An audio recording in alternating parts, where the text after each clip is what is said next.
ಜವಾಬ್ದಾರಿ. ನಾ ಆ ಪ್ರೊಟೆಸ್ಟ್ ಗೆ ಸಪೋರ್ಟ್ ಮಾಡ್ತಾ ಇದ್ದೇನೆ. ನನಗೆ ಯಾಕಂದ್ರೆ ಇವ್ರು ಎಲ್ಲಾರು 15-16 ಇಯರ್ಸ್ ಯಾರದಾರಲ್ಲ ಅವ್ರಿಗೆ ವೋಟ್ ಮಾಡಕ್ ಬರಂಗಿಲ್ಲ, ಅದಕ್ಕೆ ಅಷ್ಟು ಇಂಪಾರ್ಟೆನ್ಸ್ ಇಲ್ಲ ಅವರಿಗೆ. 3 ವರ್ಷ ಮೇಲೆ ಇವರೇ ಬಂದು ತಮಗೆ ವೋಟ್ ಮಾಡ್ತಾರು, ಇವರೇ ಬಂದು ತಮಗೆ ತೆಗಿತಾರಲ್ಲಿಂದ ಅಧಿಕಾರದಿಂದ. ಇನ್ನು ಕೇಳ್ಕೋರಿ ಬಲ್ಲ ಏನ್ ಹೇಳುದಿಲ್ರಿ. ಯೂತ್ ಹಿಡಾಕಿದೀವಿ. 4-5 ಡಿಮಾಂಡ್ಸ್ ಅದಾವು. ರೆಸಿಗ್ನೇಷನ್ ಬೇಕು, ಅಕೌಂಟಬಿಲಿಟಿ ಬೇಕು, NTA ನ್ಯಾಷನಲ್ ಟೆಸ್ಟ್ ಏಜೆನ್ಸಿಗೆ ಸ್ಟ್ರಾಂಗ್ ಮಾಡಬೇಕು, ಮತ್ತು ಯಾರ್ ಕಾಂಪನ್ಸೇಷನ್ ಫ್ಯಾಮಿಲೀಸ್ ಯಾರ್ಯಾರು ಸ್ಟೂಡೆಂಟ್ಸ್ ಸೂಸೈಡ್ ಮಾಡಿದ್ದಾರೆ ಅವ್ರ ಫ್ಯಾಮಿಲಿಗೆ ಪೈಲ ಅಪಾಲಜಿ ಬೇಕು ಪ್ರಧಾನಮಂತ್ರಿಯಿಂದ, ಮತ್ತು ಕಾಂಪನ್ಸೇಷನ್ ಬೇಕು. ಇದು 5 ಡಿಮಾಂಡ್ಸ್ ಅದಾವು, very basic demands. First demand resignation ಮತ್ತು ರಾಜೀನಾಮೆ. ಅವ್ರು ನನಗಿಲ್ಲ, ಸ್ಟೂಡೆಂಟ್ಸ್ ಕೇಳ್ರಿ ಏನ್ ಹೇಳ್ತಾ ಇದಾರ ಅವ್ರು ಕೇಳ್ತಿದ್ದಾವೆ.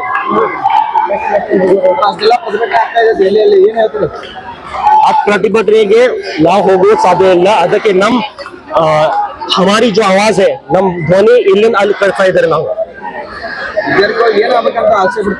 ಏನ್ರಿ ಈಗ 5 ಡಿಮಾಂಡ್ಸ್ ಅದಾವ್. 5 ಡಿಮಾಂಡ್ಸ್ ಫುಲ್ಫಿಲ್ ಆಗ್ಬೇಕು, ಅದ ಆಸೆ ಇದೆ ನಮ್ದು. ಅವ್ರು ಕೇಳಿ ಪ್ಲೀಸ್. ಎಲ್ಲರಿಗೂ ನನ್ನ ನಮಸ್ಕಾರ. ನನ್ನ ಹೆಸರು ಅಥರ್ವ ದೀಪಕ್ ಪುನೇತ್. ನಾನು ಗಣೇಶ್ಪುರದಿಂದ ಬಂದಿದ್ದೀನಿ. ನಾನು ಬೆಳಗಾವಿಯ ನಿವಾಸಿ. ಈಗ NEET UG NEET 2026 paper leak ಬಗ್ಗೆ ತಾವೆಲ್ಲರಿಗೂ ಗುರುತು. ಆಮೇಲೆ ಇದು ಈಗ ಬೆಳಗಾವಿ ಚೆನ್ನಮ್ಮ ಸರ್ಕಲಲ್ಲಿ ಒಂದು ಆಂದೋಲನ ಶುರು ಮಾಡಿದೀವಿ ನಾವು ಎಲ್ಲರೂ ಕೂಡ. ನಮ್ ಜೊತೆ ಎಲ್ಲಾ ಸ್ಟೂಡೆಂಟ್ಸ್, ಎಲ್ಲಾ ಕಾಲೇಜಿನ ಮಕ್ಕಳು ಕೂಡ ನಮ್ಗೆ ಸಪೋರ್ಟ್ ಮಾಡ್ತಿರ್ತಾರೆ. ಅದೇ ಬೇರೆ ಬೇರೆ ಜಾತಿದಿಂದ್ರೆ ಯಾರ್ಯಾರು ಬಂದಿದ್ದಾರೆ. ಇದ್ರಲ್ಲಿ ಜಾತಿ ಭಾವ ಭೇದನೆ ಏನು ಆಗ್ಬಾರ್ದು. ಅಂದ್ರೆ ಡೆಲ್ಲಿ ಜಂತರ್ ಮಂತರ್ ನಲ್ಲಿ ಏನಾಗಿದೆ ಅದು ತಪ್ಪು. ಬಿಜೆಪಿ ಕಾಂಗ್ರೆಸ್ ಅಂತ ಹೋರಾಟ ನಡೀಬಾರ್ದು. ಮೇನ್ ಮೋಟೋ ಇಸ್ ಎಜುಕೇಶನ್ ಗೆ ಎಷ್ಟೋ ಅವ್ವ ಅಪ್ಪ ಹಲವಾರು ಎಷ್ಟೋ ಜನರ ನಮ್ಮ ದೇಶದಲ್ಲಿ ರೈತರು ಇದ್ದಾರೆ. ರೈತರು ಎಲ್ಲ ಹತ್ರ ಸಾಲ ಮಾಡ್ಬಿಟ್ಟು ಎಲ್ಲಾನೇ ಮಾಡ್ಬಿಟ್ಟು ತಮ್ಮ ಬಂಗಾರವನ್ನು ಇಟ್ಬಿಟ್ಟು ತಮ್ಮ ರೊಕ್ಕ ಎಲ್ಲ ತಮ್ಮ ಎಲ್ಲ ಜಾಗ ಪ್ರಾಪರ್ಟಿ ಆಸ್ತಿ ಗಾಡಿ ಅದು ಇದು ಮತ್ತೊಂದು ಕೆಲವೊಂದು ಎಲ್ಲ ಮಾರ್ಬಿಟ್ಟು ತಮ್ಮ ಮಕ್ಕಳನ್ನ ಎಜುಕೇಶನ್ ಅಂತ ಕಳಿಸ್ತಾರೆ. ನೀಟು ಅದು ಅಷ್ಟು ಸುಲಭ ಪರೀಕ್ಷಾ ಅಲ್ಲ.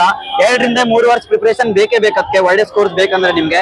ಆಮೇಲೆ ಅದೊಂದು 20ಕ್ಕಿಂತ ಹೆಚ್ಚು ಜನ ಸುಸೈಡ್ ಮಾಡ್ಕೊಂಡಿದ್ದಾರೆ ಇಂಡಿಯಾನಲ್ಲಿ. ಅವ್ರು ಯಾರು ಕೂಡ ಲೂಸರ್ಸ್ ಅಲ್ಲ, ಎಲ್ಲ ಟಾಪರ್ಸೇ. ನೀವು ಗೂಗಲ್ ಅಲ್ಲಿ ಸರ್ಚ್ ಮಾಡಿದ್ರೆ ಕೂಡ ನಿಮ್ಗೆ ಗೂಗಲ್ ತೋರಿಸುತ್ತೆ. ನಾನ್ ಬರ್ದಿದ್ದು ಫಸ್ಟ್ ನೀಟ್ ನನಗೆ ಬಂದಿದ್ದು 550. ನಾನು ಬೇಕಾದ್ರೆ ನಿಮ್ಗೆ ನಾನು ಅಪ್ಲಿಕೇಶನ್ ನಂಬರ್ ಕೊಡ್ತೀನಿ, ನನ್ನ ಮಾರ್ಕ್ಸ್ ನೀವೇ ಚೆಕ್ ಮಾಡ್ಕೊಂಡ್ಬಿಡಿ. ಮೊದಲ ಎಕ್ಸಾಮ್ ನನ್ 550 ಆಗಿತ್ತು. ಈಗ ಸೆಕೆಂಡ್ ಎಕ್ಸಾಮ್ 490 ಆಗಿದೆ. ಅಂದ್ರೆ ಅದೇ ಸೋಲ್ಕೆ ಆಗಿದ್ದೇನೆ ಮ್ಯಾಮ್. ನಾನು ಏನ್ ಹೇಳ್ತಾ ಇರೋದು, ನಮ್ ದೇಶದಲ್ಲಿ ನಡೀತಾ ಇರೋದು ಕರಪ್ಷನ್, ಪೂರ್ತಿ ಕರಪ್ಷನ್ ನಡೀತಾ ಇದೆ. ಎಲ್ಲ ಪಾಲಿಟಿಷಿಯನ್ಸ್ ಕರಪ್ಟೆಡ್ ಇದ್ದಾರೆ, ಎಲ್ಲರೂ ಕರಪ್ಟೆಡ್ ಅವರೇ ನಮ್ಮ ಇದು ದೇಶದ ಜನರಲ್ಲಿ. ಅದೆಲ್ಲ ಚೇಂಜ್ ಆಗ್ಬೇಕು. ಮತ್ತು ಎಷ್ಟೋ ಜನ ಮಕ್ಕಳು ನೋಡಿದೆ, ಎಷ್ಟೋ ಜನ ಬಂದಿದ್ದಾರೆ. ಅವರೆಲ್ಲ ತಮ್ಮ ಕಾಲೇಜು ತಮ್ಮ ಕ್ಲಾಸು ನಡೀತಿದೆ, ಡೈಲಿ ರೂಟೀನ್ ಕ್ಲಾಸ್ ನಡೀತಿದೆ. ಅದನ್ನೆಲ್ಲಾನೇ ಬಿಟ್ಬಿಟ್ಟು ಬಂಕ್ ಮಾಡಿಬಿಟ್ಟು ಅವ್ರಿಗೆ ಬಂದಿದ್ದಾರೆ ಅನ್ನೋದು ನೀವೇ ಯೋಚನೆ ಮಾಡಿ. ಎಷ್ಟೋ ಜನರಿಗೆ, ಎಷ್ಟೋ ಪೇರೆಂಟ್ಸಿಗೆ ಲಕ್ಷಾಂಗಟ್ಟಲೆ ಲಾಸ್ ಆಗಿದೆ. ನೀವೇ ನೋಡಿ, ಸ್ವಲ್ಪ ಯೋಚನೆ ಮಾಡಿ ನೋಡಿ. ಅಥರ್ವ ದೀಪಕ್ ಪುನೇತ್, ಬೆಳಗಾವಿ, ಗಣೇಶ್ಪುರ.